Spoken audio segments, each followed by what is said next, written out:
From the burning cabin, a girl's cry for help rang out. Hearing the cry, David immediately dropped the package he was carrying and rushed to the scene. Though thick smoke already filled the cabin, he pushed the door open without hesitation and rushed in. Seeing the girl tied to a chair in the room, David quickly rushed into the fire to untie her, asking her to hold her breath to prevent inhaling more smoke. With the flames threatening to engulf the entire cabin, he used his last remaining strength to rescue the girl. However, not long after exiting the cabin, they both collapsed to the ground and gradually lost consciousness. When David regained consciousness, the girl was staring intently at him. David suddenly remembered his package and the girl, curious about what was inside. However, he replied vaguely that there was nothing inside. When the girl praised his bravery, David smiled. It was the first time he had smiled in a long time. At this moment, the girl's mother slowly approached and gently kissed David on the forehead. She expressed David's gratitude for saving her daughter and promised to repay him with all her might. The girl's parents tried to contact David's family, but found that no one in the area had heard of him. David, on the other hand, refused to reveal any information about his family. The 12-year-old boy's identity grew increasingly mysterious, and the couple grew wary. They repeatedly questioned David about his lies, while the man habitually gestured and approached. David couldn't help but recall those horrific memories.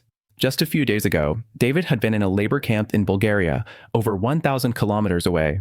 He had lived in the labor camp since he was a child, doing repetitive, back-breaking labor every day. Young David, his face tender yet etched with the weight of life, had forgotten how to smile and even contemplated ending his life. But whenever David encountered difficulties, a professor named Johann was always there for him. He told David that only by staying alive could he change his fate. So, David began to think about escaping.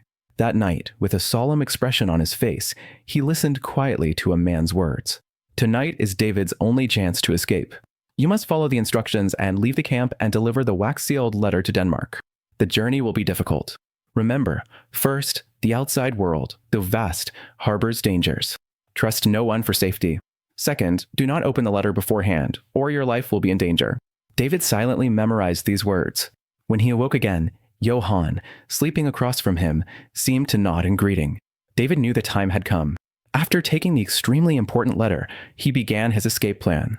Using the cover of a truck, he successfully evaded the heavily guarded patrols and arrived at the base of the fence, which was covered with electric fences. Seeing the signal in the darkness meant the power grid would be disconnected for 30 seconds, during which time he had to quickly climb over it. David mustered his courage and climbed upward, completely ignoring the pain of the barbs piercing his skin. As soon as he touched the ground, the power grid returned to normal. But before he could take a few steps, he heard the roar of soldiers behind him. He could only pray silently.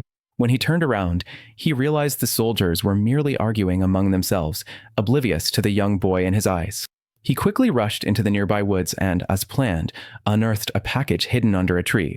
Inside was a lone piece of bread, a knife, a compass, and a bar of soap with a sad story behind it.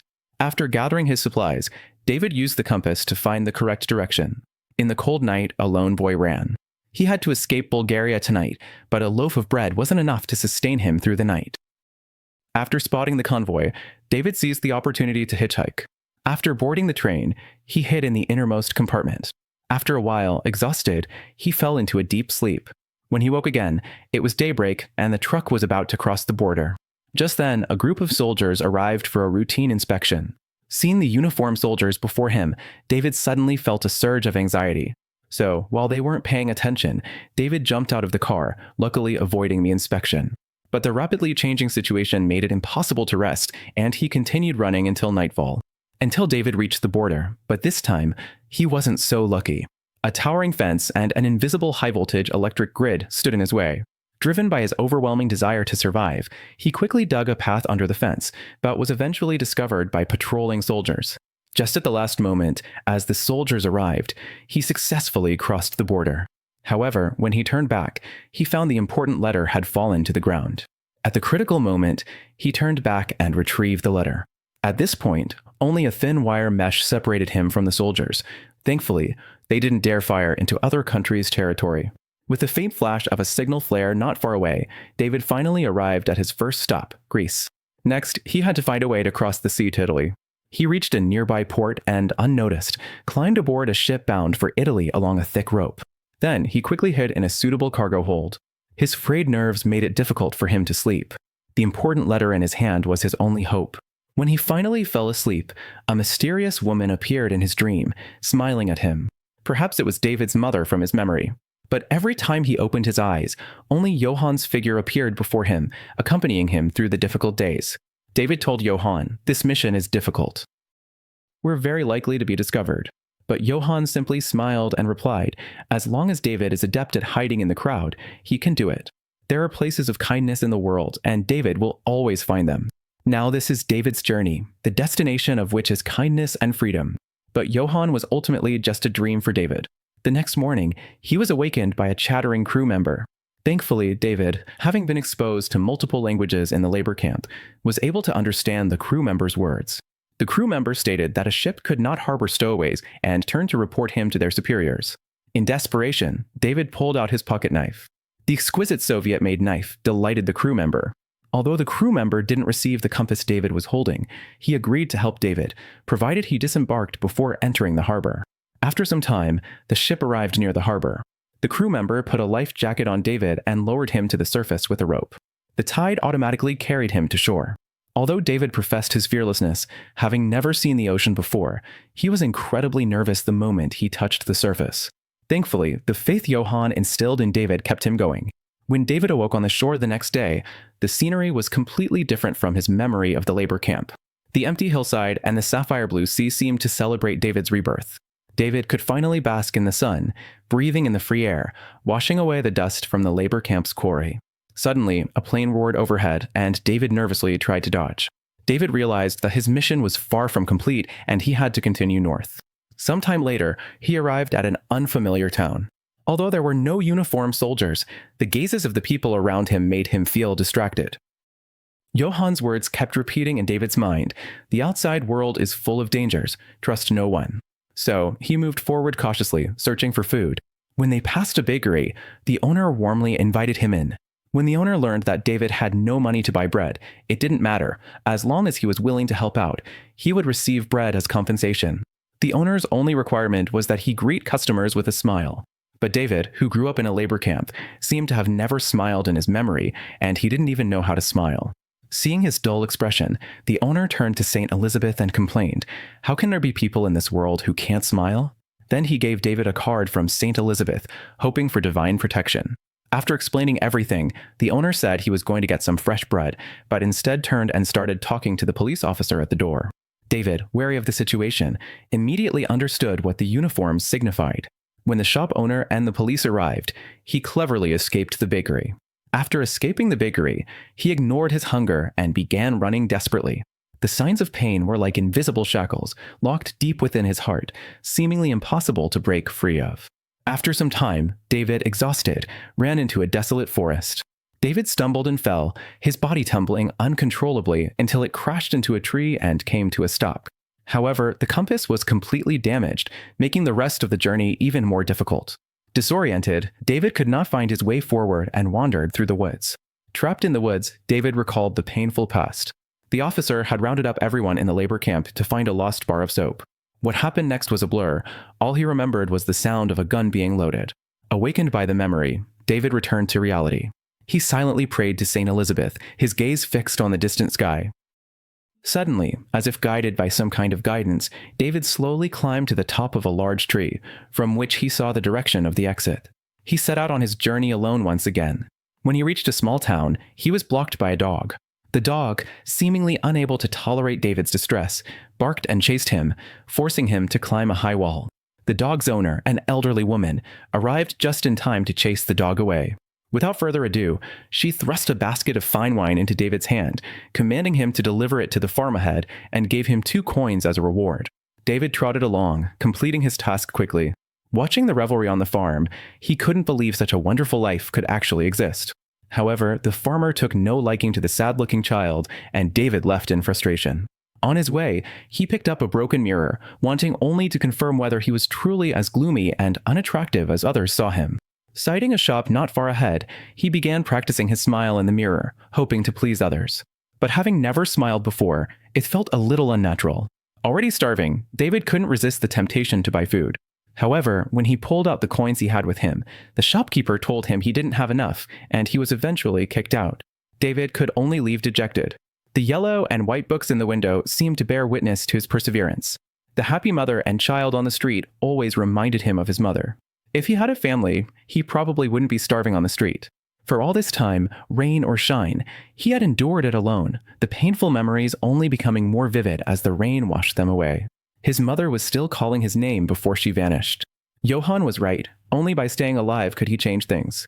He had to deliver the letter he carried to Denmark to solve the mystery of his origins. David then continued his journey north. Not far from the town, he encountered a couple arguing. Their car had stopped midway because they were out of gas. However, neither party was willing to go to a nearby gas station to buy fuel. The enthusiastic David once again volunteered to run the errand. He carried the gas can to the station and, guided by a kind person on a motorcycle, made his way back safely. On the way, David involuntarily opened his arms like a young eagle ready to soar. At that moment, his heart began to waver. Perhaps there was still much trust and beauty waiting for him in the world outside. After successfully delivering the oil tank to the couple, David received a generous reward. Not only did he manage to keep himself fed, he also bought a paper bag of food. After a hearty meal, David continued on his journey. Traveling through a forest path dappled with light and shadow, he fell asleep exhausted on the ground. Soon, David was awakened by a cute little gray rabbit. Guided by the little gray rabbit, he once again confirmed his direction. This time, he came upon a sea of sunflowers. The golden ocean, even beneath the shroud of sparse dark clouds, was breathtakingly beautiful. Such a beautiful scene slowly lifted the gloom from David's face. After passing through a dense forest, he saw an angelic girl playing in the sunshine with two little boys. They shared a joy David could hardly comprehend. The children's home was a luxurious manor. David paused briefly by a wall to observe before he was dragged down and beaten. He struggled to break free, then fled in panic. Only when David reached the pool did he notice blood pouring from his nostrils. He hated the blood, tinged with hatred and pain, and desperately tried to wipe it away. But even with his precious soap, he couldn't wash away the dark crimson shadow within him. In a rage, he threw the soap into the pool. In the past, whenever he encountered difficulties, he always sought help from Johan. Now, David was puzzled. Even though he had escaped, why did he still feel waves of fear?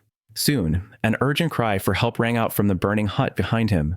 David rushed into the hut without hesitation and rescued the trapped girl. The girl was Maria, the castle owner's daughter, and it had brought him to this beautiful castle. Maria expressed her sincere gratitude to David, and her angelic smile finally made David understand the meaning of a smile. David, having thus let go of all his guard and concerns, began to embrace this beautiful world. The boy who had assaulted him yesterday wasn't a bad person. He simply mistook David for a thief. After learning that David had saved his sister, the boy offered his sincerest apology. As Johan had said, hostility often stems from differences. David's strange behavior might have led to misunderstandings, but Maria's outstretched right hand was enough to dispel all doubts.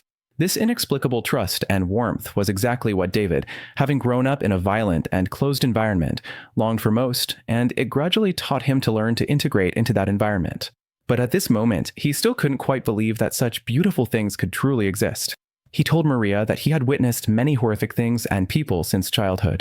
This made Maria feel that David seemed completely ignorant of the beauty of the world. Perhaps hoping to help him understand a more complete world, Maria took him to her father's study. The room, filled with books and paintings, instantly captured David's attention. What intrigued him most was a globe in the room. He wondered where Denmark was, but he hadn't expected to travel north through Switzerland and Germany. Just then, Maria's parents arrived, eager to know where the brave David's home was. But the host, accustomed to questioning with gestures, frightened David. David knew they meant no harm, but he wondered how many baths he would need to wash away the painful memories of his time in the labor camp. Looking at the soap before him, David finally remembered the cause of the tragedy. David had secretly taken a bar of soap from the officer's office, simply wanting his companions to have a clean bath, but it had triggered a bloody storm. For those caught stealing in the labor camp, the officer must punish them as an example to others. David clutched the bar of soap tightly, trembling. Johan, upon discovering this, snatched the soap from his hand. The officer watching witnessed all this, but he had no choice but to execute Johan. The blast of gunfire brought David back to reality. He knew he had to reach Denmark as soon as possible, for he carried not only a mission, but also the hopes of Johan and his entire battalion. David changed into his worn-out clothes and placed the St. Elizabeth card by Maria's pillow, hoping it would protect this kind and beautiful girl. He felt unworthy of such beautiful things. And so, David once again set out for Denmark. Heading north, he arrived at a seemingly prosperous city. To his surprise, the class struggle here was intensifying. Watching the protesting crowds marching in the streets, David didn't understand the significance of their actions. Nevertheless, he was caught up in the conflict. A soldier, mistaking him for a rebel, arrested him and imprisoned him in a car. Helpless, David tried to take out the letter to comfort himself, but discovered the wax seal had been broken. David thought his mission had failed, but to his surprise, the envelope contained his identification and detailed information. This finally brought David, lost for years, back to his true self and rekindled his resolve to complete the mission. As the soldier scuffled with the others, he quickly used the bandage on his hand to pull open the door handle. By the time the soldier moved to recapture him, he had already escaped from under the car and to the other side. Now, David was finally heading to Denmark not to deliver a letter, but to pursue his freedom. Even though he was exhausted from running, he forced a relieved smile. A sudden, sharp whistle blew behind him. Turning, he saw the crew member who had let him go. Perhaps this was a stroke of luck. David caught a free ride and arrived safely in Milan. After bidding farewell to the crew, David continued on his way to his destination. After another long journey, he arrived at a picturesque lake. Here, David encountered an elderly woman painting, her eyes always sharp. With just one glance, Sophie detected a sadness in David's face that belied her age. This sparked her creative passion, and David became her model. Sophie watched David, motionless and silent, not a single word uttered. Sophie kindly reminded him, "You can talk while you paint." However, David simply admitted he didn't know what to say. Sophie was frustrated, but she still respected David's wishes. Sophie also wanted to invite David to her home for lunch. Unfortunately, Sophie's home was just across the border in Switzerland. To Sophie's surprise, David thought it was a perfect fit. The next stop on their way to Denmark was Switzerland. David gladly accepted Sophie's ride. On the way, Sophie asked David if his parents would be worried about him traveling alone. David refused to answer her, so Sophie didn't press the issue. Soon, the two arrived at the border crossing and saw uniformed guards checking documents. David instantly became nervous and wanted to get out of the car. Sophie noticed David's embarrassment and said soothingly, "The inspection here isn't strict." When the guard came to check David's ID, Sophie explained that David was her grandson and had forgotten his ID in a hurry. David complied with a forced smile. Faced with the guard's insistence, Sophie joked with him. The guard burst into laughter. A warm joke had easily defused a crisis. Then, David followed Sophie to her home. Looking at the paintings inside, David felt as if he had undergone a spiritual baptism. Sophie hung the newly completed portrait of David on the wall, her gaze fixed on the figure's dull, lifeless eyes. David couldn't help but wonder, was this how he appeared to others? Sophie whispered, "Paintings need to be viewed from different angles." David's first impression was of a kind yet serious child, especially those deep eyes, which concealed a boundless sadness. Sophie could only see this much because David hid his true self so deeply. In reality, David was just like any other child. If he hadn't experienced such pain, he might have longed for the unknown beauty. Sophie prepared food and generously displayed the pendant on her chest. The pendant contained a photo of her son, who had been killed during a plague that ravaged Europe. Since then, only the cat had been her constant companion. David had never seen a real cat before, so he couldn't help but hold it in his arms, trying to feel the wonder and loveliness of this world. Sophie looked at the kind boy before her and couldn't help but think of her son. When Sophie asked David about his family, David put the cat down and looked at his own portrait on the wall. David casually said he had no home, but then quickly corrected himself and said his home was in a circus. Sophie didn't ask any further questions, but gently said, "If David has nowhere else to go, you can stay here tonight." David didn't dare stay even for a moment, but Sophie said she only wanted to help him. Hearing this, David simply pleaded with Sophie not to send him back. Sophie wasn't surprised. She gave David a kind look, silently conveying that he didn't need to reveal any secrets and promising that he was absolutely safe here and no one could take him away. Under Sophie's gentle comfort, David finally realized he was out of danger. He finally let down his guard and cried heartily in her arms, letting out his emotions. Sophie was the only kind-hearted person willing to take him in and remain noncommittal. David slept exceptionally well that night. Instead of nightmares, he dreamed of his mother kissing him. The next morning, David went out with Sophie. The scenery here was breathtakingly beautiful, and the air was filled with a pleasant breeze. Seeing this, David couldn't help but sigh. Why do people create such cruel wars? Why is the world so full of bad people? Because my friends told me you can't trust anyone. After hearing this, Sophie seemed to understand why David had been so stern when they first met. She once again helped David overcome his psychological trauma. If you completely distrust others, life loses its meaning. Most people in the world have good intentions and have friends and family. Even those with bad behavior should not lose the courage to appreciate the beauty in others, nor should they isolate themselves from the world. This only leads to chaos in their lives. Perhaps wanting David to experience the world's beauty firsthand, Sophie suggested that he take a walk around the neighborhood and then meet at the library. David finally stopped walking for the sake of running around. He once again spotted the yellow and white book, but before he could ask its title, the person with it had already left in a car. Melodious music drifted from the church, attracting David, who was eager for blessings. He gently pushed the heavy wooden door open and slowly walked in. Unexpectedly, an officer followed him and stopped beside him. David glanced at the officer's pistol at his waist, and painful memories seemed to surge back. But remembering Sophie's teachings, he forced himself to remain calm, looking up and greeting the officer sincerely. To his surprise, the officer's stern face instantly softened into a gentle smile, accepting the greeting and offering a heartfelt blessing. At that moment, his memory of the soap was finally complete. The garrison officer saw David holding the soap and exchanged glances with Johann. To protect David, the officer ultimately turned his gun on Johann. Afterwards, the officer was about to be transferred. Knowing he could no longer care for David, he devised a detailed escape plan for him and personally handed him an envelope containing personal information. But amidst extreme fear and deep remorse, David gradually forgot this tragic past. Amidst the church's prayers, David finally let down his guard. While there is ugliness in the world, there is also much more beauty. Only by letting go of the past can one embrace a better future.